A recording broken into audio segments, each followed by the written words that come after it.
NDVക്കൊപ്പം ഇന്ന് രണ്ട് അതിഥികളാണ്, രണ്ട് യൂത്ത് കോൺഗ്രസ് നേതാക്കളാണ്. ഒന്ന് പത്തനംതിട്ട ജില്ലാ പ്രസിഡന്റ് വിജയ് ഇന്ദുചൂടൻ, മറ്റൊന്ന് ഇൻകാസിൻ്റെ youth wing president Firoz Kanhangad.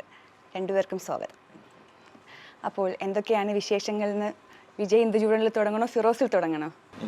അതിഥി ദേവോഭവമാണ് അല്ലേ? അതെ. വിജയ്, അപ്പോൾ നിലവിൽ കോൺഗ്രസിൽ യൂത്ത് രാഷ്ട്രീയത്തിൽ യുവാക്കളുടെ ഒരു ചേരി ശക്തമാകുന്നുണ്ട്, കേരള രാഷ്ട്രീയത്തിൽ പ്രത്യേകിച്ച്. അപ്പോൾ അതിൻ്റെ ഭാഗമായിട്ടായിരിക്കും വിജയും ഈ പറഞ്ഞ പോലെ യൂത്ത് കോൺഗ്രസ് തെരഞ്ഞെടുപ്പിൽ മത്സരിച്ച് വിജയിച്ച് വന്നത്. അപ്പം എത്രത്തോളം ശക്തമാണ് കേരളത്തിലെ യുവശക്തി? കേരളത്തിലെ യുവശക്തി ഗംഭീരമായി മുന്നോട്ട് പോകുന്നു. സമരങ്ങളും സേവനങ്ങളും പ്രതിഷേധങ്ങളും പ്രതിരോധങ്ങളും ഒക്കെ ആയിട്ട് ഞങ്ങളിങ്ങനെ നാട്ടിൽ ഇങ്ങനെ ഗംഭീരമായി മുന്നോട്ട് കൊണ്ടുപോകുന്നു. പിന്നെ പഴയ കാലഘട്ടത്തിലേക്ക് പോലെ തന്നെ ഇടയ്ക്കൊരു ചെറിയ ഒരു പ്രതിസന്ധികളൊക്കെ നേരിട്ടെങ്കിലും ഇപ്പോൾ വീണ്ടും അതിൻ്റെ ഒരു തിരിച്ചുവരവിൻ്റെ പാതയിലാണ്. എന്ത് പ്രതിസന്ധിയാണ്? ഭരണമില്ലാത്ത പ്രതിസന്ധിയായിരുന്നു, പ്രതിപക്ഷത്തിരിക്കുന്ന പ്രതിസന്ധിയായിരുന്നു. പ്രതിപക്ഷത്തിരിക്കുന്ന പ്രതിസന്ധിയും ഏകദേശം ഒരു 8 വർഷ കാലയളവോളം പ്രതിപക്ഷ യുവജന സംഘടനയായിട്ടിരിക്കുന്നതിൻ്റെ ബുദ്ധിമുട്ടുകൾ.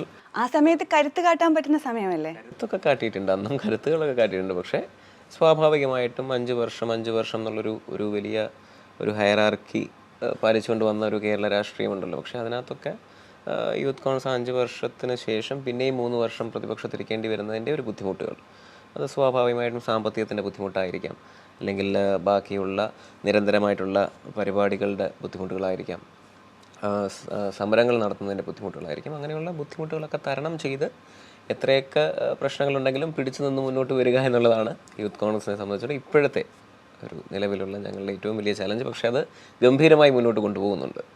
അതെ. അപ്പോൾ ഈ നാട്ടിലെ അവർക്കൊക്കെ സപ്പോർട്ട് കൊടുക്കുന്ന ഒരു പക്ഷേ ഈ പറഞ്ഞ സാമ്പത്തിക പ്രതിസന്ധിയൊക്കെ ഉണ്ടാകുമ്പോൾ ഒരു പക്ഷേ സപ്പോർട്ടിങ് ഹാൻഡ്സായിട്ട് നിൽക്കുന്നത് ഒരു പക്ഷേ ഇവിടുത്തെ പ്രവാസ ലോകത്തെ പാർട്ടി പ്രവർത്തകരായിരിക്കും അല്ലേ? ഇപ്പോൾ 18 വർഷമായി എന്ന് പറഞ്ഞു പ്രവാസ ജീവിതം തുടങ്ങിയിട്ട്. KSUവിൽ തുടങ്ങി, ഇപ്പോൾ ഇൻകാസിൻ്റെ യൂത്ത് വിംഗ് പ്രസിഡന്റ് അല്ലേ? എങ്ങനെയുണ്ട് ഈ പ്രവാസ ലോകത്തെ രാഷ്ട്രീയ പ്രവർത്തനം? എങ്ങനെയുണ്ട്? പ്രവാസി ലോകത്ത് രാഷ്ട്രീയത്തിനതീതമായിട്ട് നമ്മൾ കലാ സാംസ്കാരിക സാമൂഹ്യ പ്രവർത്തനത്തിലാണ് ഇൻകാസ് യൂത്ത് വിംഗ് കൂടുതലായിട്ട് ശ്രദ്ധ കേന്ദ്രീകരിക്കുന്നത്. ഇൻകാസ് യൂത്ത് വിംഗ് നിലവിൽ വന്നിട്ട് 10 വർഷത്തിലധികമാണ്. നമ്മൾ കോവിഡ് സമയത്ത് ഏറ്റവും മികച്ച രീതിയിൽ ഇവിടെ സാമൂഹ്യ പ്രവർത്തനം നടത്താൻ നമ്മളെ കൊണ്ട് പറ്റിയിട്ടുണ്ട്. നമ്മൾ ഒരുപാട് പേർക്ക് വിമാന ടിക്കറ്റുകൾ നൽകി നാട്ടിലേക്ക് അയക്കാൻ പറ്റിയിട്ടുണ്ട്. അതുപോലെ തന്നെ സുപ്രീം കോടതിയിൽ നമ്മൾ ഹർജി ഫയൽ ചെയ്തിട്ടുണ്ട്. ആതിര എന്ന പെൺകുട്ടി, നിതിൻ ചന്ദ്രനെ അറിയാമായിരിക്കുമല്ലോ, മരണപ്പെട്ടു. അപ്പം ആതിരനെ വെച്ചിട്ട് നമ്മൾ സുപ്രീം കോടതിയിൽ വിമാനത്തിനുള്ള പെർമിഷന് വേണ്ടിയിട്ടുള്ള കേസ് നമ്മളാണ് ഫയൽ ചെയ്തിട്ടുള്ളത്. അത് വിജയകരമായിട്ട് ഫസ്റ്റ് ഫ്ലൈറ്റിൽ തന്നെ ആതിരക്ക് ഇവിടുന്ന് പോകാൻ പറ്റി. അതുപോലെ തന്നെ എല്ലാ മാസവും മെഡിക്കൽ ക്യാമ്പുകൾ നമ്മൾ വെക്കുന്നുണ്ട്. അതുകൂടാതെ തന്നെ നമ്മളുടെ സാംസ്കാരികപരമായി നമ്മളിപ്പോൾ കഴിഞ്ഞ ഓണാഘോഷം 4 കരകളാക്കി വ്യത്യസ്തമായ രീതിയിലാണ് നമ്മൾ ഓരോ പരിപാടികളും കൊണ്ട് നടത്തുന്നത്. അപ്പം പ്രവാസത്ത് വന്ന യൂത്ത് കോൺഗ്രസ് അതുപോലെ KSUവിൽ പ്രവർത്തിച്ച് പരിചയമുള്ളവരെ ഇങ്ങോട്ട് വന്നിട്ട് അവർക്കൊരു വേദി ഒരുക്കി നമ്മൾ മാസത്തിലൊരു പ്രാവശ്യമെങ്കിലും കൂടി നമുക്ക് പല കാര്യങ്ങളും സോഷ്യലൈസേഷൻ, നെറ്റ്വർക്കിംഗ്, അതുപോലെ തന്നെ ഇതുപോലെയുള്ള കലാ പരിപാടികൾ, അതുപോലെ തന്നെ മെഡിക്കൽ സംബന്ധമായ കാര്യങ്ങൾ നാട്ടിൽ ഇപ്പോൾ വയനാട് ദുരന്തം വന്നിട്ട് ഫസ്റ്റ് പ്രവാസി ലോകത്തുനിന്ന് സഹായിച്ച ഒരു സംഘടനയാണ് ഇൻകാസ് യൂത്ത്. അതുപോലെ നമ്മൾ രാഷ്ട്രീയത്തിന് അതീതമായിട്ടാണ് നമ്മളിവിടെ പ്രവർത്തിക്കുന്നത്. അപ്പോൾ ശരിക്കും പറഞ്ഞാൽ നാട്ടിൽ നിന്നുള്ള ഈ രാഷ്ട്രീയ പ്രവർത്തനം, അതായത് ഇപ്പോൾ നാട്ടിലെ ഇലക്ഷൻ നടക്കുന്നു എന്ന് വെക്കൂ, ഇവിടെ ഇൻകാസിൻ്റെ സംഭാവന എന്താണ്? സംഭാവന നമ്മളുടെ ടീം നാട്ടിൽ പോവാൻ ശ്രമിക്കും. പരമാവധി പേരിട്ട് നാട്ടിൽ പോയിട്ട് അവർക്ക് വേണ്ട സഹായങ്ങൾ ചെയ്യും. അതുപോലെ തന്നെ സോഷ്യൽ മീഡിയയിൽ കൂടി നമ്മൾ അവർക്ക് മാക്സിമം സപ്പോർട്ട് കൊടുക്കുകയാണ് നമ്മൾ ഇവിടുത്തെ മെയിൻ ഉദ്ദേശം. ഞാൻ അതിലും കൂടി പറയിപ്പിക്കാൻ വേണ്ടിയിട്ടാണ് ചോദിച്ചത്. ഈ പറഞ്ഞ സാമൂഹിക മാധ്യമങ്ങൾ, സോഷ്യൽ മീഡിയ ആണ് ഒരുപക്ഷെ യൂത്തിനെ സജീവമാക്കി നിർത്തുന്നത്. പക്ഷേ ഉയരുന്ന ചോദ്യം, സാമൂഹ്യ മാധ്യമങ്ങളിൽ മാത്രം മതിയോ യുവജനം എന്നുള്ളതാണ്. കോൺഗ്രസിനെ കുറിച്ചുള്ള ആക്ഷേപവും, പ്രത്യേകിച്ച് യൂത്ത് കോൺഗ്രസിനെ സംബന്ധിച്ചുള്ള ആക്ഷേപവും അതാണ് കേൾക്കുന്നത്, പുറത്ത് കേൾക്കുന്നത്. അത് ആക്ഷേപമൊന്നുമല്ല, ആക്ഷേപമായിട്ട് നമ്മൾ കാണേണ്ട കാര്യമില്ല. കാരണം നമ്മൾ പറയുന്നത് പോലെ കാലം മാറും, രാഷ്ട്രീയം മാറും, ചരിത്രം മാറും എന്നൊക്കെ പറയുമ്പോൾ കാലത്തിനനുസൃതമായിട്ടുള്ള രാഷ്ട്രീയ മാറ്റങ്ങൾ ഉണ്ടാകണം. കാലത്തിനനുസൃതമായിട്ടുള്ള സംഭാവനകളുണ്ടാകണം, മാറ്റങ്ങളുണ്ടാകണം. ഓരോ ചേഞ്ചസ് ആണല്ലോ ഓരോ കാലഘട്ടത്തിൽ. ഇപ്പോൾ ഞാൻ പറയുകയാണെങ്കിൽ എനിക്ക് മുതിർന്ന കോൺഗ്രസ്സുകാരൊക്കെ ഒരു ശൈലിയിൽ പ്രവർത്തിച്ച് വന്നവരാണ്. ഇപ്പോൾ അച്ഛനടക്കം അല്ലെങ്കിൽ ബാക്കിയുള്ള ഇപ്പോഴത്തെ നമ്മൾ കാണുന്ന മുതിർന്ന മെയിൻ സ്ട്രീമിൽ നിൽക്കുന്ന ഓരോ നേതാക്കളും ഏകദേശം 10, 15, 20, 25, 40 വർഷങ്ങൾ മുൻപുള്ള ഒരു രാഷ്ട്രീയമല്ല, ഒരു കാലമല്ല, ഒരു പ്രവർത്തന മേഖല അല്ലെങ്കിൽ ആ ഒരു പ്രവർത്തന ശൈലിയല്ല ഇപ്പോൾ ഉള്ളത്. സ്വാഭാവികമായിട്ടും സമരങ്ങൾ വേണം, സേവനങ്ങൾ വേണം. അതിനോടൊപ്പം സോഷ്യൽ മീഡിയയിൽ ഇപ്പോൾ ഞാൻ ചോദിച്ചോട്ടെ, എത്ര വീടുകളിൽ നമ്മളിപ്പോൾ പത്രം നോക്കി വാർത്ത അറിയുന്നുണ്ട്? ഏറ്റവും കൂടുതൽ നിങ്ങൾ അതങ്ങനെ പറഞ്ഞ് ഞങ്ങളെ മാധ്യമങ്ങളെ ഇപ്പോഴും പത്രം വായിച്ചൊരു ദിവസം തുടങ്ങുന്ന ഭൂരിഭാഗം ആളുകളും ഇപ്പോൾ വരുന്ന ഒരു യുവജന അല്ലെങ്കിൽ യുവതലമുറ എന്ന് പറയുന്നത് പത്രങ്ങളിലൂടെ മാത്രമല്ല വാർത്തകൾ അറിയുന്നതും കേൾക്കുന്നതും അല്ലെങ്കിൽ അത് പിന്നീട് അതിനെ ആക്ട് ചെയ്യുന്നതും. കൂടുതൽ ആളുകളും ഇപ്പോൾ just 1 click in the whole world എന്നൊക്കെ പറയുന്ന പോലെ ലോകത്തിൻ്റെ ഏത് ഭാഗത്ത് നടക്കുന്ന സംഭവങ്ങളും നമുക്കൊരൊറ്റ ക്ലിക്കിൽ നമുക്ക് മനസ്സിലാക്കാവുന്ന ഒരു പ്ലാറ്റ്ഫോം ഉണ്ട്, നമുക്കുണ്ട്. അങ്ങനെയുള്ള ഒരു പ്ലാറ്റ്ഫോം നിലനിൽക്കെ ആ സമരങ്ങൾ വേണം, സേവനങ്ങൾ വേണം, പ്രതിഷേധങ്ങളും പ്രതിരോധങ്ങളും ഒക്കെ വേണമെന്നിരിക്കെ തന്നെ സോഷ്യൽ മീഡിയ ക്യാമ്പയിനിങ്ങളിലും ബാക്കിയുള്ളെങ്കിൽ മാത്രമേ ആളുകളിലേക്ക് നമുക്ക് എത്താൻ പറ്റുകയുള്ളൂ. പക്ഷേ സമ്മതിച്ചു, ഈ പറയുന്ന സോഷ്യൽ മീഡിയയിൽ സജീവമായിട്ടുള്ള, സോഷ്യൽ മീഡിയ വഴി ഫേമസ് ആയിട്ടുള്ള, അതുവഴി നേതൃസ്ഥാനങ്ങളിൽ എത്തിയിട്ടുള്ള എത്ര പേർ ജനങ്ങൾക്കിടയിൽ ഇറങ്ങി നിന്ന് പ്രവർത്തിച്ചവരെന്ന് യൂത്ത് കോൺഗ്രസിന് പറയാൻ പറ്റും? അങ്ങനെ എത്ര പേരാ ഉള്ളത്? നിങ്ങളൊന്ന് പറഞ്ഞേ. ഞാൻ പേര് പറയുന്നത് മോശമല്ലേ? അത് അങ്ങനെ എത്ര പേര്? എല്ലാവരും ഞാൻ ചോദിച്ചോട്ടെ, ഞങ്ങളുടെ ഒരു നേതാക്കൾ പോലും അങ്ങനെ ജനങ്ങളിലേക്ക് ഇറങ്ങി പ്രവർത്തിക്കാത്തവരായിട്ടില്ല. ഇപ്പോൾ നിങ്ങൾ ആരെങ്കിലും സ്പെസിഫിക് ആയിട്ട് ഉദ്ദേശിച്ചിട്ടുണ്ടെങ്കിൽ അതെനിക്കറിയില്ല. പക്ഷേ എങ്കിൽ പോലും ഞങ്ങളുടെ ഇപ്പോൾ യൂത്ത് കോൺഗ്രസിൻ്റെ കാര്യമല്ലേ അങ്ങനെ പറഞ്ഞത്. അപ്പോൾ യൂത്ത് കോൺഗ്രസിൻ്റെ ആണെങ്കിൽ തന്നെ ഇനി കോൺഗ്രസ് രാഷ്ട്രീയത്തിലെ ആരെങ്കിലുമാണ് ഉദ്ദേശിച്ചെങ്കിൽ പോലും ഇന്ന് മെയിൻ സ്ട്രീം പൊളിറ്റിക്സിൽ നിൽക്കുന്ന എല്ലാ നേതാക്കളും, പേരെടുത്ത് പറഞ്ഞ് ഈ കേരള രാഷ്ട്രീയത്തിൽ എല്ലാവരും അറിയാവുന്ന എല്ലാ നേതാക്കളും സോഷ്യൽ മീഡിയയിലൂടെ മാത്രമായി പ്രവർത്തിച്ച ഒരു നേതാക്കൾ പോലും ഉണ്ട് എന്ന് ഞങ്ങളാരും കണക്കാക്കുന്നില്ല. എല്ലാവരും എല്ലാവരും KSU യൂത്ത് കോൺഗ്രസ് കാലഘട്ടം കഴിഞ്ഞ് ഈ പറയുന്ന സമരങ്ങളും സമരമുഖങ്ങളിലൊക്കെ വളരെ വലിയ സംഭാവനകൾ കൊടുത്തിട്ട് മാത്രമാണ് സ്വാഭാവികമായിട്ടും അവരുടെ സോഷ്യൽ മീഡിയയിലൊക്കെ വലിയ റീച്ച് ഉണ്ടാകാം, അല്ലെങ്കിൽ അവരുടെ സോഷ്യൽ മീഡിയ ഒരുപാട് പേര് കാണുന്നതാകാം. അതുകൊണ്ടായിരിക്കും ഒരുപക്ഷെ നിങ്ങൾ അല്ലെങ്കിൽ ബാക്കിയുള്ള ആളുകൾ അങ്ങനെ പറഞ്ഞുണ്ടാകുന്നത്. എനിക്ക് തോന്നുന്നു കോൺഗ്രസ് രാഷ്ട്രീയത്തിൽ നിന്നല്ല അതൊന്നും ഉണ്ടാകുന്നത്, എതിർപക്ഷ രാഷ്ട്രീയത്തിൽ നിന്നായിരിക്കും പറയുന്നത് ഈ സോഷ്യൽ മീഡിയയിലൂടെ വളർന്നവരാണ്, അല്ലെങ്കിൽ സോഷ്യൽ മീഡിയയിൽ മാത്രമേ പണി, അങ്ങനെയൊക്കെ ഉണ്ടാവാം. വളരെ ചുരുക്കം ചില ആളുകൾ അങ്ങനെയൊക്കെ ഉണ്ടാവും. പക്ഷേ ഇന്ന് മെയിൻ സ്ട്രീം പൊളിറ്റിക്സിൽ നിൽക്കുന്ന യൂത്ത് കോൺഗ്രസിൻ്റെ ആണെങ്കിലും കേരള വിദ്യാർത്ഥി യൂണിയൻ്റെ ആണെങ്കിലും ഇന്ത്യൻ നാഷണൽ കോൺഗ്രസിൻ്റെ ആണെങ്കിലും എല്ലാ നേതാക്കളും അവർ പ്രവർത്തന പരിചയ സമ്പന്നരായിട്ട് തന്നെയാണ് ഇന്ന് പൊളിറ്റിക്സിൽ നിൽക്കുന്നത്. ഫിറോസെ, ഈ പറഞ്ഞ സോഷ്യൽ മീഡിയ സപ്പോർട്ട് കൊടുക്കുമ്പോൾ സ്വാഭാവികമായിട്ടും സൈബർ അധിക്ഷേപങ്ങളൊക്കെ വേണ്ടി വരുമല്ലോ. അപ്പോൾ അത്തരം സൈബർ കേസുകൾ നേരിടേണ്ടി വന്ന ആളുകളുണ്ടോ നിങ്ങളുടെ കൂട്ടത്തിൽ? നമ്മൾ സൈബർ കേസുകളെന്ന് വെച്ചാൽ നമ്മളത്ര സോഷ്യൽ മീഡിയയ്ക്ക് 2 നെഗറ്റീവ് ആൻഡ് പോസിറ്റീവ് സൈഡ്സ് ഉണ്ട്. നമ്മൾ അധികം പോസിറ്റീവ് സൈഡിൽ കൂടിയാണ് പോകുന്നത്. എന്നാലും തൃക്കാക്കര ഇലക്ഷൻ സമയത്ത് നമ്മളൊരു സോഷ്യൽ മീഡിയ ഒരു കോമ്പറ്റീഷൻ വെച്ചിരുന്നു. ഏറ്റവും കൂടുതൽ വോട്ടുകൾ നൽകുന്ന ബൂത്തിന് അല്ലെങ്കിൽ ഭൂരിപക്ഷം കിട്ടുന്ന ബൂത്തിന് സമ്മാനം. അത്തരത്തിലൊരു കേസ് ഇടുമെന്നുള്ള ഭീഷണികളും കേസുമായിട്ടൊക്കെ വന്നിരുന്നു. അതിനെ നമ്മൾ തരണം ചെയ്തിട്ടുണ്ടായിരുന്നു ആ സമയത്ത്. ഈ പ്രവാസ ലോകത്ത് ശരിക്കും പറഞ്ഞാൽ അവിടെ വളരെ ആക്റ്റീവായി ഇപ്പോൾ KSUലൊക്കെ പ്രവർത്തിച്ച ആളാണെന്ന് പറഞ്ഞു. അപ്പോൾ ഇവിടെ വന്നു കഴിയുമ്പോൾ ജോലി, പ്രവാസ ജീവിതത്തിലെ ബാക്കി പ്രശ്നങ്ങളൊക്കെ, അതിനിടയ്ക്ക് രാഷ്ട്രീയ പ്രവർത്തനം നടക്കുന്നുണ്ടോ? തീർച്ചയായിട്ടും. നമ്മൾ ഒരു ദിവസത്തിൽ 8 മണിക്കൂർ ജോലി ചെയ്താൽ 1 മണിക്കൂർ സാമൂഹ്യ പ്രവർത്തനത്തിന് മാറ്റിവെക്കണം എന്നാണ് എൻ്റെ പോളിസി. അതുപോലെ തന്നെ എന്നെപ്പോലെയുള്ള സമാന മനസ്സുള്ള ഒരുപാട് പേര് നമ്മുടെ സംഘടനയിലുണ്ട്. അത്തരം ഒരു കൂട്ടായ്മയായിട്ട് തീർച്ചയായിട്ടും അങ്ങനെ ചെയ്യാൻ പറ്റും. ഒരു കൂട്ടായ്മയാണ് അതിൻ്റെ വിജയം. ഇവിടുന്ന് ഇലക്ഷൻ വരുമ്പോൾ നാട്ടിൽ പോകാറുണ്ടോ? തീർച്ചയായിട്ടും പോകാറുണ്ട്. എന്ത് പ്രതിസന്ധിയാണെങ്കിലും പോകാറുണ്ട്. നമ്മളെ വേറൊരു ഫേമിൽ വർക്ക് ചെയ്യുന്നതാണ്. അപ്പം അവിടുത്തെ ലീവും വർക്കും നോക്കിയിട്ട് നമുക്ക് പറ്റാവുന്ന തരത്തിൽ അവർ സമ്മതിച്ച് തീർച്ചയായിട്ടും പോകും. അത് ഫസ്റ്റ് പ്രിഫറൻസ് ആണ്. ഇലക്ഷന് നാട്ടിൽ പോകുന്നത് ഫസ്റ്റ് പ്രിഫറൻസ് ആണ്. നിയമം കൂടെ കൈകാര്യം ചെയ്തിട്ടുണ്ടല്ലേ? ഓ ഓക്കെ. അതിൻ്റെ ഒരു കാര്യം കൂടി പറയാമോ? കാരണം ആളുകളോട് അറിഞ്ഞിരിക്കട്ടെ, എന്തെങ്കിലും ആവശ്യമുണ്ടെങ്കിൽ ഫിറോസിനെ അങ്ങനെയും കോൺടാക്ട് ചെയ്യാമല്ലോ. തീർച്ചയായിട്ടും. ഞാൻ ഇൻകാസ് യൂത്ത് വിങ്ങിൻ്റെ പ്രസിഡന്റ് ആകുന്നതിന് മുമ്പിൽ ലീഗൽ വിങ്ങിൻ്റെ ചെയർമാനായിരുന്നു. നമ്മളെ സംഘടനയിൽ വിങ്ങുകളായിട്ടുണ്ട്. Legal wing, medical wing, social media, അതുപോലെ തന്നെ കലാ സാംസ്കാരിക ഇവൻറ്റിന് ഒരു വിങ്ങാണ്. അപ്പോൾ അതിൻ്റെ ചെയർമാനാണ്. അപ്പോൾ ഒരുപാട് എംപ്ലോയീസ് അവർക്കിവിടെ നിയമം അറിയാത്തതും നിയമ കുരുക്കിൽപ്പെട്ടവർക്ക് ഒരുപാട് സഹായങ്ങൾ നമുക്ക് ചെയ്യാൻ പറ്റുന്നുണ്ട്. അത്തരത്തിലുള്ള അതാണ് സാമൂഹ്യ പ്രവർത്തനം എന്നാണ് ഇവിടുത്തെ രാഷ്ട്രീയം എന്ന് വെച്ചാൽ ഇവിടുത്തെ സാമൂഹ്യ പ്രവർത്തനമാണ് ഇവിടുത്തെ രാഷ്ട്രീയം. ഇവിടുത്തെ സാമൂഹ്യ പ്രവർത്തനം രാഷ്ട്രീയം എന്ന് പറയുമ്പോൾ അതൊരു എതിർകക്ഷിയുടെ അവരുടെയൊക്കെ സംഘടനകളുമായി നല്ല ബന്ധത്തിലാണ് പോകുന്നത്. ബന്ധങ്ങളെന്ന് വെച്ചാൽ ഇവിടെ എല്ലാവരും നാട്ടിലെ പോലെ സമരങ്ങളും അക്രമങ്ങളും ഒന്നുമില്ല. ഇവിടെ കൈവെക്കാൻ പോലും പറ്റില്ല. ഇവിടുത്തെ നിയമം അങ്ങനെയാണ്. നമ്മൾ നിയമത്തിനെ ബഹുമാനിച്ചുകൊണ്ടാണ് ഇവിടെ നടക്കുന്നത്. നാട്ടിലെന്ന് വെച്ചാൽ നമുക്ക് നിയമത്തിന് എന്തുണ്ടെങ്കിൽ നിയമത്തിന് ഒരു സമരം ചെയ്യുന്നതാണല്ലോ അഗെയിൻസ്റ്റ് ആണ്. ഒരു എത്രയോ ജിന്ദു ചെയ്യണനൊക്കെ ജയിലിൽ കിടന്നിട്ടുണ്ടാവും. അതുമാതിരി ഇവിടെ നമുക്കങ്ങനെ വേറൊരു രാജ്യത്ത് വന്നിട്ട് അത്തരത്തിലുള്ള ഇത് ചെയ്യാൻ പറ്റില്ല. പിന്നെ ഇവിടെ ഒരു ഇലക്ഷൻ ഇല്ല, നമുക്ക് MLA ആകാൻ പറ്റില്ല, ഒരു പഞ്ചായത്ത് മെമ്പർ പോലെ ആകാൻ പറ്റാത്ത. അപ്പൊ അതുകൊണ്ട് പാർട്ടിക്കുള്ളിലും പ്രശ്നമില്ല, പാർട്ടിക്ക് പുറത്തും പ്രശ്നമില്ല. എന്നാലും നമ്മൾ സോഷ്യൽ മീഡിയയിൽ കൂടി അവരെ ഡിഫെൻഡ് ചെയ്യുകയും ബാക്കി സാമൂഹ്യ പ്രവർത്തനങ്ങൾ വരുമ്പോൾ ഇപ്പോൾ നമ്മൾ കോവിഡ് സമയത്ത് KMCCയും ഓർമ്മയും പോലെയുള്ള സംഘടനകളുമായിട്ട് അവരും വിളിക്കും നമ്മളെ എവിടെയെങ്കിലും. ഇതാകുമ്പോൾ നമ്മൾ ഒരുമിച്ച് നമ്മൾ സോഷ്യൽ വർക്കാണ് മെയിൻ. രാഷ്ട്രീയം അത് കൊലപാതക രാഷ്ട്രീയത്തിലേക്കോ അക്രമ രാഷ്ട്രീയത്തിലേക്കോ ഒക്കെ വഴിമാറുന്നു എന്ന് തോന്നിയിട്ടുണ്ടോ? അത്തരത്തിൽ പോകുമ്പോൾ ഭരണകൂടങ്ങൾ അത് എതിർഭാഗത്ത് നിൽക്കുന്നവർ, പ്രതിസ്ഥാനത്ത് നിൽക്കുന്നവർക്ക് വല്ലാത്ത സപ്പോർട്ട് കൊടുക്കുന്നു എന്ന് തോന്നിയിട്ടുണ്ടോ? നമ്മൾ ഈ പറയുമ്പോൾ തന്നെ നമ്മൾ പറയുമ്പോൾ എല്ലാവരും ഇപ്പോൾ രാഷ്ട്രീയ ബോധമുള്ള, രാഷ്ട്രീയം നന്നായി കൈകാര്യം ചെയ്യുന്ന പ്രബുദ്ധരായിട്ടുള്ള ആളുകളാണ് നമുക്ക് ചുറ്റുമുള്ളത്.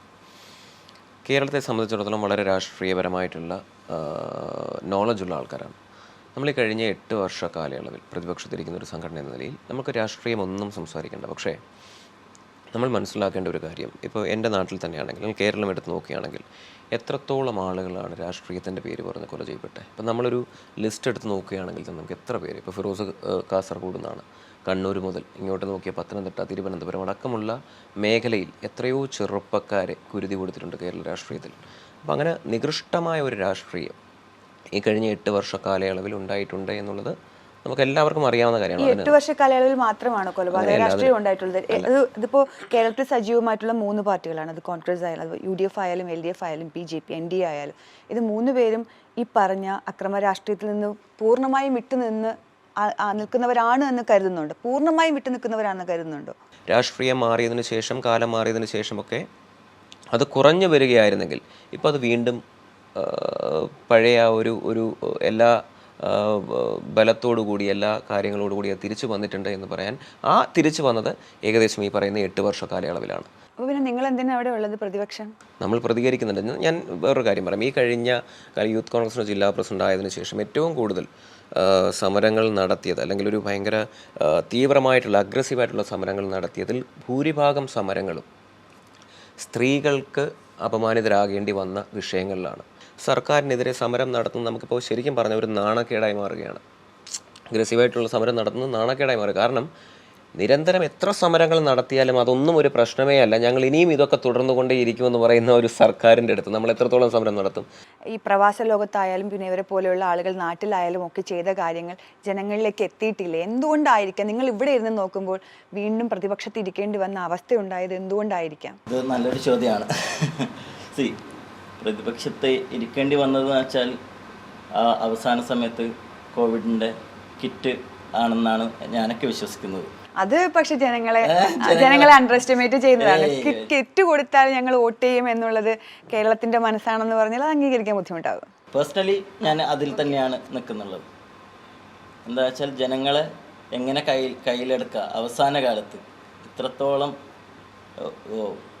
എന്താ പറയുക, ഏറ്റവും മോശമായ ഭരണം കാഴ്ചവെച്ചിട്ട്, നിങ്ങൾക്കെല്ലാം സാക്ഷിയാണ്, നിങ്ങൾക്ക് ഓപ്പണായിട്ട് അറിയാം, ഇത്രത്തോളം മോശമായ ഭരണം കാഴ്ചവെച്ചിട്ട് ലാസ്റ്റ് ഒരു 6 മാസം ഈ കിറ്റ് കൊടുത്തിട്ടുള്ള ജനങ്ങളെ ആകർഷിച്ചിട്ടാണ് ആ വിജയം എന്നുള്ളതിൽ ഞാൻ ഉറച്ചു.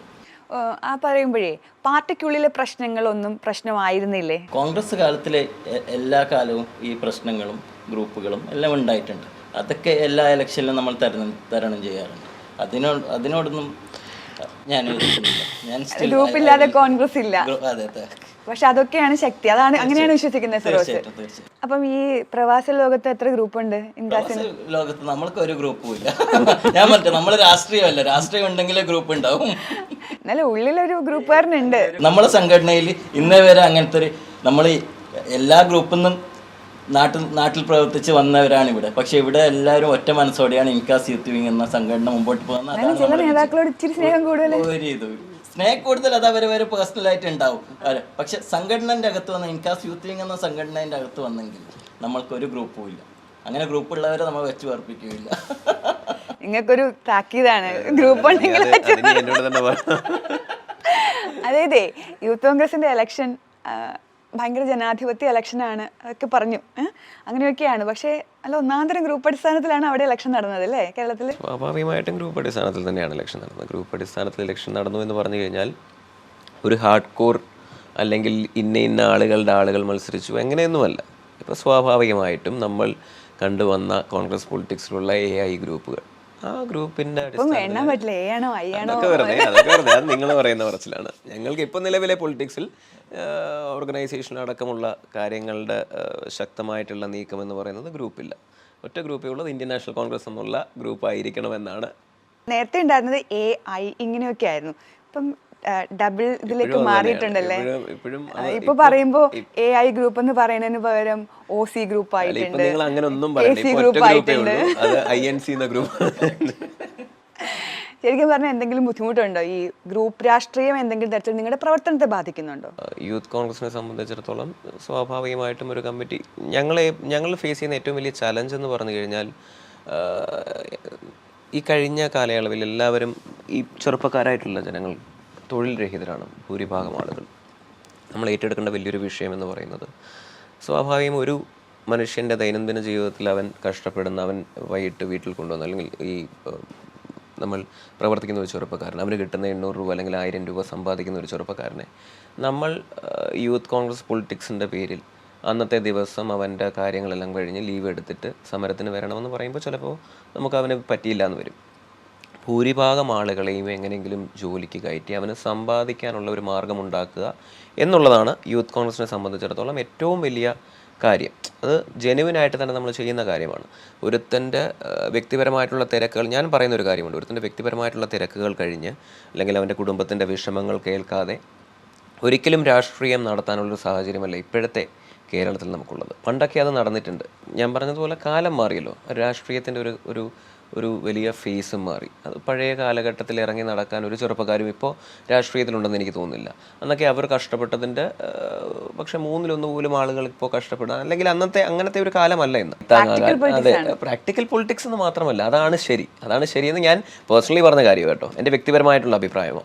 ഇപ്പോൾ ഫിറോസ് തന്നെ ഇവിടെ ഒന്നും സമ്പാദിക്കുന്നത്, ഇവിടെ ഒന്നും പ്രവാസ ജീവിതം നയിക്കാതെ, എല്ലാ പ്രവാസികളും എൻഡ് ഓഫ് ദി ഡേ അവൻ്റെ കുടുംബം കളഞ്ഞ് അവൻ്റെ നാട് വിട്ട് അവൻ്റെ സുഹൃത്തുക്കളെ വിട്ടൊക്കെ പ്രവാസ ജീവിതം നയിക്കാൻ വേണ്ടി കഷ്ടപ്പാട് കൊണ്ട് വന്നതാണ് ഭൂരിഭാഗം. ഞാൻ എല്ലാവരുടെയും കാര്യം പറഞ്ഞില്ല, പക്ഷെ ഒരു 75 to 80% ആൾക്കാരും അങ്ങനെ ആയിരിക്കുമല്ലോ വന്നത്. ഇപ്പോൾ ഫിറോസ് തന്നെ, ഫോർ എക്സാമ്പിൾ, ഫിറോസ് ഇതൊന്നും ഏറ്റെടുക്കാതെ നാട്ടിൽ നിന്ന് പൊളിറ്റിക്സ് മാത്രം, KSU യൂത്ത് കോൺഗ്രസ് രാഷ്ട്രീയം മാത്രം കൊണ്ടുപോവുകയാണ്. ഫിറോസ് നാളുകളിൽ വലിയ ലീഡറാകാം, പക്ഷേ അതൊക്കെ ഒരു ക്വസ്റ്റ്യൻ മാർക്കാണ്. ഇത് എത്തുന്നില്ലയോ എന്നുള്ളൊരു ലക്കൂടെ വലിയൊരു ഫാക്ടർ അതിനകത്ത്.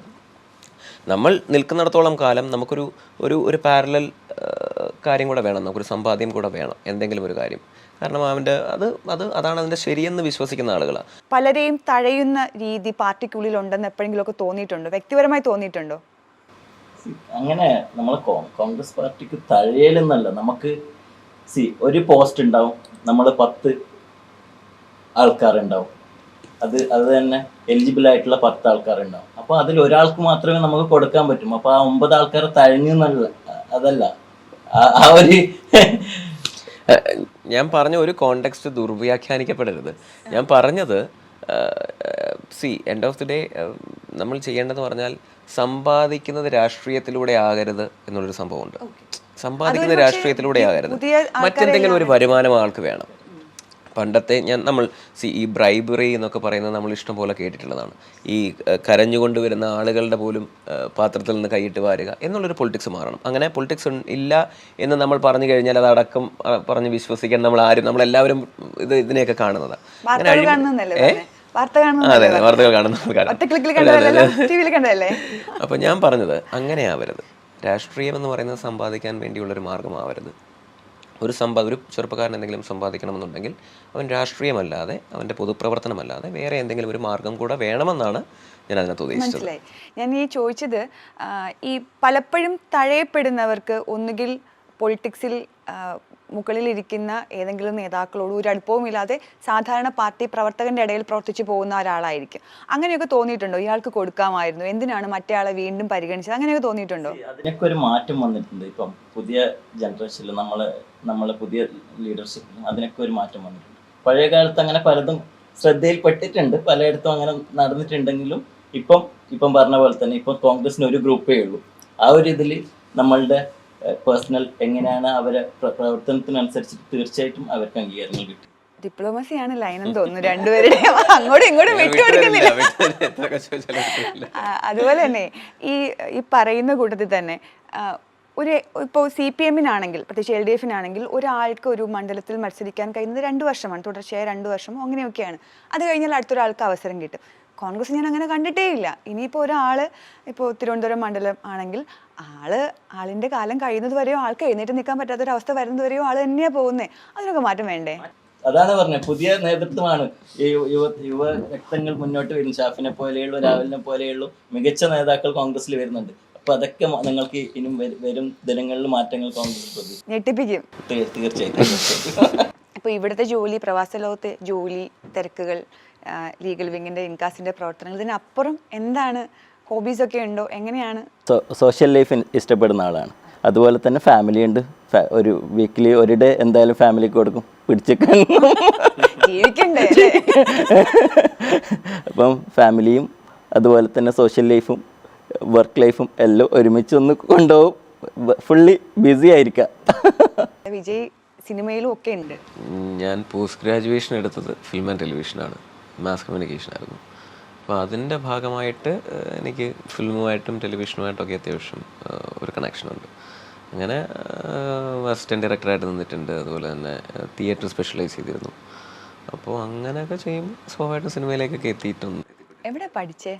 എന്തിനാ പഠിച്ചെന്നല്ല, എവിടാ പഠിച്ചെന്നാ ചോദിച്ചത്. ഞാൻ ഡിഗ്രി എടുത്തത് ക്രൈസ്റ്റ് യൂണിവേഴ്സിറ്റിയിൽ നിന്നാണ്. പോസ്റ്റ് ഗ്രാജുവേഷൻ എടുത്തത് സെൻറ്റ് സേവിയേഴ്സിൽ നിന്ന്. പിന്നെ തിയേറ്ററൊക്കെ സ്പെഷ്യലൈസ് ചെയ്ത് ബോംബെയിൽ നിന്ന് തന്നെയാണ്.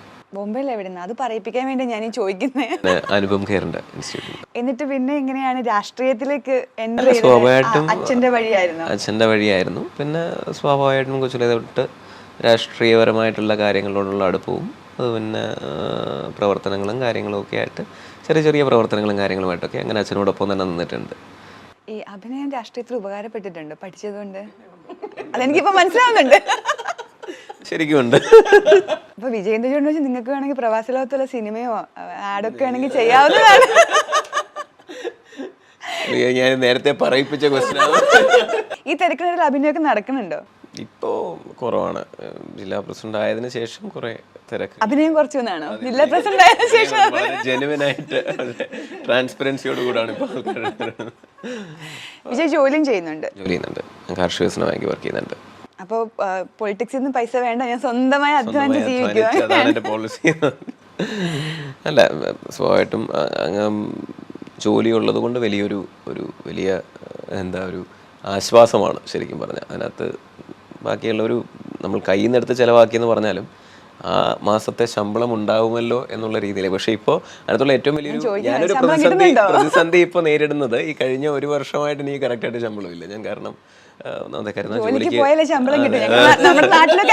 അല്ലാതെ മതി, ആ പോളിസിയാണ്. ജോലിക്ക് ചെന്നാൽ മാത്രം ശമ്പളം എടുത്താൽ മതി എന്നുള്ളൊരു പോളിസിയിലാണ് ഞാൻ നിൽക്കുന്നത്. ഇവരുടെയൊക്കെ സമരം TV കാണുമ്പോഴേ ആവേശം കൊള്ളാറുണ്ട്. തീർച്ചയായിട്ടും നാട്ടിലായിരുന്നെങ്കിൽ ഞാൻ തീർച്ചയായിട്ടും നമ്മൾ പഴയ കാലത്തേക്ക് ഇങ്ങനെ ചിന്തിക്കുന്ന ഒരു തരത്തിലേക്കാണ്. ഇപ്പം കഴിഞ്ഞ പ്രാവശ്യം സംസ്ഥാന ഉപാധ്യക്ഷൻ എബിൻ വർക്കി വന്നിട്ടാകുമ്പം നമ്മൾ ഓണപരിപാടിയിൽ അദ്ദേഹമായിരുന്നു അതിഥി. അപ്പോൾ അദ്ദേഹം ഒരു KSUവിൻ്റെ മുദ്രാവാക്യം വിളിക്കുമ്പോൾ നമ്മളൊക്കെ മൊത്തം വിജയൊക്കെ കണ്ടിട്ടുണ്ടാവും. അത് വൈറലായ ഒരു വീഡിയോ ആണ്. നമ്മൾ ആ കാലഘട്ടത്തിലേക്ക് തിരിച്ചു പോയി ശരിക്കും പറഞ്ഞാൽ. അപ്പോൾ തീർച്ചയായിട്ടും ആവേശമാണ് നമ്മൾക്ക്. ഈ ഉള്ളിലെ ആവേശം അടക്കി വെച്ചിട്ട് ആ ചെയറിലിരുന്ന് പണിയെടുക്കാൻ പറ്റുന്നുണ്ട്. എല്ലാവരും കൂടെ സമരത്തിലിറങ്ങി. നാട്ടിൽ പോകുമ്പോൾ സമരത്തിലൊക്കെ പങ്കെടുക്കാറുണ്ടോ? കുറവാണ്. അങ്ങനെ സമരങ്ങൾ നമ്മൾ പോകുന്നത് സമയത്ത് സമരങ്ങൾ ഉണ്ടെങ്കിൽ അല്ലെങ്കിൽ എന്തെങ്കിലും പരിപാടി ഉണ്ടെങ്കിൽ പങ്കെടുക്കും. പിന്നെ ഞാൻ പത്തനംതിട്ടയിൽ നിന്നാണല്ലോ. പത്തനംതിട്ടയിൽ സ്വാഭാവികമായിട്ടും ഒരു മലയോര മേഖലയിലുള്ള ജില്ല. അതിലെല്ലാത്തിലും ഉപരി എനിക്ക് തോന്നുന്നു ഏറ്റവും കൂടുതൽ പ്രവാസികളുള്ള ഒരു ജില്ലയും കൂടിയാണ് ഈ പത്തനംതിട്ട എന്ന് പറയുന്നത്. ആ പ്രവാസികൾ ഏറ്റവും കൂടുതലുള്ളത് കാരണം കഴിഞ്ഞ പ്രാവശ്യത്തെ കോവിഡ് കാലഘട്ടമായെങ്കിലും ഈ പറയുന്ന പോലെ പ്രളയമാണെങ്കിലും നമ്മൾ എന്തെല്ലാം ദുരന്തങ്ങളെ ഫേസ് ചെയ്തിട്ടുണ്ടെങ്കിലും ആ ഫേസ് ചെയ്ത ആ ദുരന്തങ്ങളൊക്കെ നമുക്ക് വലിയ ആശ്വാസമായതിൻ്റെ ഒറ്റ പേര് എന്ന് പറയുന്നത് പ്രവാസികൾ എന്നാണ്. ഇപ്പോൾ ഫിറോസ് അടക്കമുള്ള ഈ പറയുന്ന ഹൈദർ അടക്കമുള്ള ഇവിടെ ഞാൻ ബാക്കിയുള്ളവരുടെ എല്ലാവരുടെയും പേരെടുത്ത് പറഞ്ഞു എനിക്ക് ഒരുപാട് പേരെ അറിയാം. ഇപ്പോൾ ഇവിടെ വന്നതിന് ശേഷം എനിക്ക് തോന്നുന്നു ഇങ്ങോട്ട് വന്നതിന് ശേഷം ഫിറോസ് അടക്കമുള്ള ഹൈദർ അടക്കമുള്ള ഒരുപാട് ആളുകൾ ഈ പറയുന്ന സാമച്ചാനാണെങ്കിലും ഞാൻ സ്നേഹത്തോടെ എന്നെ ഹൃദയത്തോടെ ചേർത്ത് പിടിക്കുന്ന ഒരുപാട് പേര് ഏകദേശം ഒരു 55-60 കോളുകളോളം എനിക്ക് വന്നിട്ട് മുനയിവിടാണ് എന്താണ് ഞങ്ങളൊക്കെ പഴയ രാഷ്ട്രീയക്കാരാണ് അവിടെ പ്രവർത്തിച്ചു കൊണ്ടുവന്നവരാണ്. അതൊക്കെ വലിയ ആശ്വാസമാണ്. വലിയ ആശ്വാസമല്ല, നമുക്ക് ഏറ്റവും ആശ്വാസത്തിനേക്കാൾ കൂടുതൽ വലിയ അഭിമാനമാണ് ഇവരൊക്കെ ഇവിടെ ഉള്ളതും ഇവരൊക്കെ പല രീതിയിൽ നമ്മളെയൊക്കെ ഹെൽപ്പ് ചെയ്യുന്നുണ്ട് എന്നറിയാൻ കഴിയുന്നത് തന്നെ. അപ്പോൾ ഈ ദുരന്തങ്ങളിൽ നിന്നുള്ള ഏറ്റവും വലിയ ആശ്വാസം നമ്മൾ പിടിച്ചു നിൽക്കുന്നത് എന്ന് പറയുന്നത് അതിന് ഒരേ ഒരു പേരേ ഉള്ളത് പ്രവാസി എന്നുള്ളതാണ്. അതിനകത്ത് യാതൊരു സംശയം. ഇത് സൂക്ഷിക്കണം, ഈ ഡയലോഗ് ലാസ്റ്റ് ഡയലോഗ് സൂക്ഷിക്കേണ്ടതാണ്. അതായത് സൂക്ഷിക്കാൻ വേണ്ടിയാണ് പറഞ്ഞത്. അല്ല, അത് ഭയങ്കര ഒരു വലിയ ആശ്വാസം തരുന്നൊരു കാര്യം. ഞാൻ മാത്രമല്ല, ഞാൻ ഇപ്പോൾ യൂത്ത് കോൺഗ്രസിൻ്റെ ഒരു പൊളിറ്റിക്സ് അല്ലെങ്കിൽ പോലും ഇവിടെ എനിക്ക് ബാക്കിയുള്ള ഇതര സംഘടനകൾക്കൊക്കെ ഇവിടെ ആളുകളുണ്ടെന്ന് തോന്നുന്നു. അപ്പോൾ എല്ലാവരും ഈ പറയുന്ന ഇപ്പോൾ CPM ആണെങ്കിലും കോൺഗ്രസ് ആണെങ്കിലും ബാക്കിയുള്ള BJPയുടെയൊക്കെ ആണെങ്കിലും ഇവർ ഒരു വലിയ രീതിയിൽ കൈ അളവിൽ കൂടുതൽ സഹായിക്കുന്നത് കൊണ്ടും, അത് പണമായിട്ടല്ല ഞാൻ പറഞ്ഞത്, സാമ്പത്തികമായി മാത്രമല്ല, ബാക്കി കൊടുക്കുന്ന ഒരു മെൻ്റൽ സപ്പോർട്ടും അതുപോലെ തന്നെ ഇപ്പോൾ പൈസയായിട്ടല്ല എങ്കിൽ തന്നെയും ബാക്കിയുള്ള കാര്യങ്ങൾ. ഇപ്പോൾ ഫിറോസിൻ്റെ അടുത്ത് സംസാരിക്കുകയായിരുന്നു.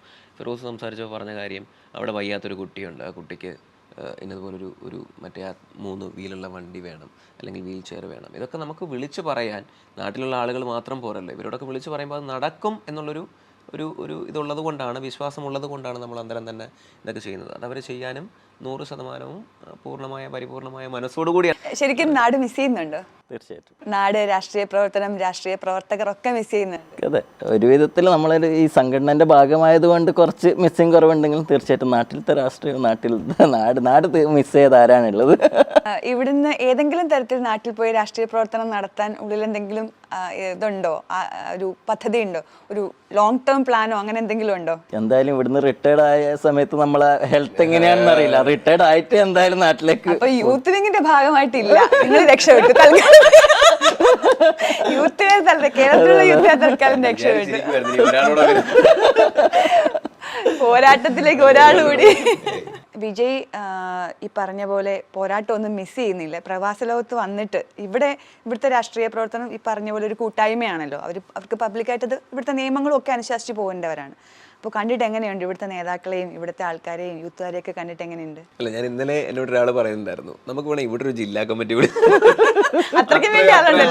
അത്രത്തോളം ആളുകളുണ്ട്. ആളുകളുള്ളതിൻ്റെ മാത്രമല്ല, ഭയങ്കര ആക്റ്റീവാണ് ഇവരെല്ലാം. അപ്പോൾ ഇനിയിപ്പോൾ തെരഞ്ഞെടുപ്പിൻ്റെ സമയമാണ്. അപ്പോൾ അവർക്ക് സപ്പോർട്ട് ചെയ്യാൻ നാട്ടിൽ പോവോ? പോകാറുണ്ട്.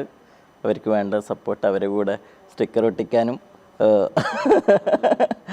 അതുപോലെ പ്രചരണത്തിനും എല്ലാം ഒരുമിച്ച് നമ്മളാൽ കഴിയുന്ന വിധത്തിൽ സപ്പോർട്ട് കൊടുക്കാറുണ്ട്. ഈ പറഞ്ഞ പോലെ ഇനിയിപ്പോൾ രാഷ്ട്രീയത്തിൽ സജീവമായിട്ട് അങ്ങനെ തന്നെ പോകാനാണ്. തീർച്ചയായിട്ടും അങ്ങനെ തന്നെ പോകാനാണ്. ഈ നമ്മുടെ മുന്നിലുള്ള ഏറ്റവും വലിയ ചലഞ്ച് എന്ന് പറഞ്ഞാൽ ഈ പറയുന്ന തെരഞ്ഞെടുപ്പുകൾ വരിക. അപ്പോൾ ഈ പ്രവാസി ലോകത്തെ രാഷ്ട്രീയ സാമൂഹ്യ പ്രവർത്തനങ്ങൾ തുടരാനാകട്ടെ, അത് ഈ പറയുന്ന പോലെ നിങ്ങൾ വിശ്വസിക്കുന്ന പാർട്ടിക്കും സാധാരണക്കാരായ ജനങ്ങൾക്കും അത് ഉപകാരപ്പെടട്ടെ. എല്ലാവിധ ആശംസകളും. Thank you Firoz. അപ്പോൾ പത്തനംതിട്ടയ്ക്ക് പുതിയ ഊർജ്ജമാകട്ടെ, അച്ഛനേക്കാൾ വലിയ മിടുക്കനാവട്ടെ, പ്രവാസ ലോകത്ത് വന്ന് ഇവിടെയും തീപ്പൊരി ആകട്ടെ. ഭാവി പരിപാടികൾക്ക്, ഭാവി രാഷ്ട്രീയ പ്രവർത്തനത്തിന് എല്ലാവിധ ആശംസകളും. Thank you Praveena, thank you NTV, എല്ലാ വിധമായിട്ടുള്ള ആശംസകളും.